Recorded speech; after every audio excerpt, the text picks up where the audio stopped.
নমস্কার, আমি আজকে সাগুর একটা রেসিপি তোমাদের সাথে শেয়ার করার চেষ্টা করছি। ফার্স্টে সাগুকে ভালো মতো 3 থেকে 4 বার ধুয়ে নিতে হবে। 3 থেকে 4 বার ধুয়ে নেওয়ার পরে ওটাকে রেখে দিতে হবে। তারপরে এখানে আলু কেটে নিতে হবে।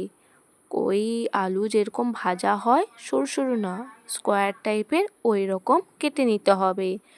ওটা কেটে নেওয়ার পরে কাঁচা লঙ্কাগুলোকে কুচি করে নিতে হবে।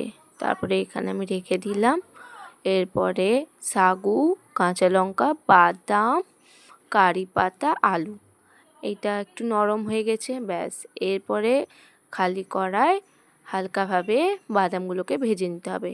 বাদাম ভেজে নিয়ে ওর খোসাগুলো ছাড়িয়ে নিতে হবে। এরপরে ফার্স্টে ঘি দিয়ে দিলাম।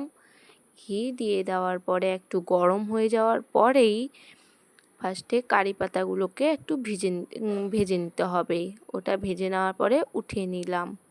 উঠিয়ে নেওয়ার পরে এরপরে আলুটা ভাজতে বসিয়ে দিব। আলুটা ফেলে দিলাম। এরপর আলুটা ভাজা হোক, ততক্ষণে আমি বাদামের খোসাগুলোকে ছাড়িয়ে একটা মিক্সারে বেটে নেব। এরপর আলু ভাজাও প্রায় শেষ। উঠিয়ে নিলাম।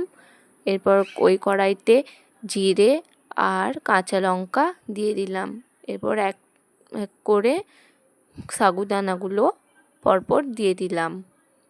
আমার কাছে বেশি ছিল, তাই জন্য বেশি দিয়ে দিয়েছিলাম। এরপর ওটাকে একটু ফার্স্টে নেড়ে নিলাম। নেড়ে নেওয়ার পরে ভেজে রাখা আলুগুলো তার সঙ্গে অ্যাড করে নিলাম। অ্যাড করে নেওয়ার পরে কিছুক্ষণ নাড়তে থাকলে তার সঙ্গে কারি পাতা যুক্ত করলাম। কারি পাতা দেওয়ার পরে মিক্সারে গ্রাইন্ড করা বাদাম দিয়ে দিলাম।